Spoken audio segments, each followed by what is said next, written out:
Caritas NGO থেকে একটি নিয়োগ বিজ্ঞপ্তি প্রকাশিত হয়েছে। ঢাকা অঞ্চলের আওতাধীন মিরপুর ও সাভার এরিয়ায় অঙ্কুর প্রকল্পের মাধ্যমে পরিচালিত যোগ্য প্রার্থী নিকট হতে দরখাস্ত আহ্বান করা হচ্ছে। প্রার্থীর যোগ্যতা, অভিজ্ঞতা ও শর্তাবলী নিম্নরূপ। 1 নম্বরে অ্যানিমেটর নারী, লোক নিয়োগ করা হবে 2 জন, পদের ধরন চুক্তিভিত্তিক।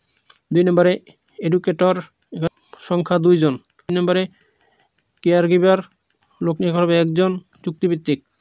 প্রার্থীর যোগ্যতা, অভিজ্ঞতা ও আবেদনের শর্তাবলী সমূহ www.caritasbd.org ওয়েবসাইটে পাওয়া যাবে। আগামী 25/1/2025 খ্রিস্টাব্দের মধ্যে নিম্নলিখিত ঠিকানায় ডাকযোগে অথবা কুরিয়ার সার্ভিসের মাধ্যমে আবেদনপত্র পৌঁছাতে হবে। পদের নাম খামের উপর স্পষ্ট করে লিখতে হবে।